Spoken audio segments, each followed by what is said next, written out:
یہ میں تھوڑی سی اس موضوع پہ بات کرنا چاہوں گا کہ اس بات کو سمجھنے کی ضرورت ہے کہ آزادی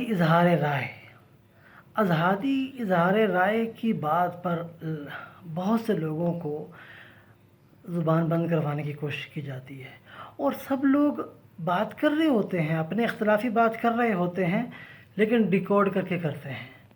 میں اپنے گانے گاتا ہوں اور اپنے سنگنگ کرتا ہوں، لیکن مجھے اپنے اویئرنیس کے حوالے سے جو بات کرنی ہوتی ہے میں ڈیکوڈ کر کے نہیں کرتا ہوں۔ میں اگر وومن امپاورمنٹ پہ بات کرتا ہوں، وومن لیڈرشپ کی بات کرتا ہوں، تو سریعام کرتا ہوں کہ میں کہتا ہوں کہ میں ایک بہترین ران مرید ہوں، ٹھیک ہے، اور میں عورتوں کو لیڈر مانتا ہوں۔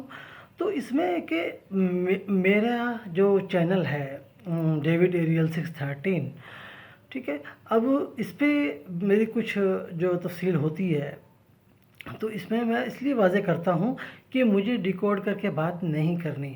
آپ اسمبلیوں میں دیکھیں، آپ سینٹ میں دیکھیں، عدالتوں میں دیکھیں، ڈیکوڈ کر کے بات کر رہے ہوتے ہیں، جبکہ بات وہی ہو رہی ہوتی ہے جو ہم لوگ سریعام بات کر رہے ہوتے ہیں۔ کھل کر بات کرنے کی آزادی ہونی چاہیے۔ جب سارے کے سارے طبقات ڈیکوڈ کر کے وہی باتیں کر رہے ہیں جو بات میں سریعام کر رہا ہوں، تو اس لیے بات میں نے پہلے بھی واضح کر چکا ہوں۔ آمریت میں فلسفہ آمریت اور فلسفہ جمہوریت کو سمجھنے کی ضرورت ہے۔ ہم کہتے ہیں صنفی مساوات لائی جائے، ٹھیک ہے، برابری کی نمائندگی دی جائے تمام اداروں میں، ٹھیک ہے، اور آمریت کا جو فلسفہ ہے، سلطانیت کا جو فلسفہ ہے، آمریت کا جو فلسفہ ہے، اس میں مین ڈومینیشن کی بات ہوتی ہے۔ تو اس لیے میں کیس آف مین ڈومینیشن کو اگر سمجھنا ہو تو اس کو سمجھیے۔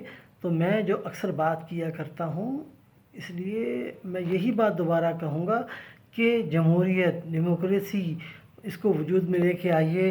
Be with us, David Ariel, singer and researcher, always with you.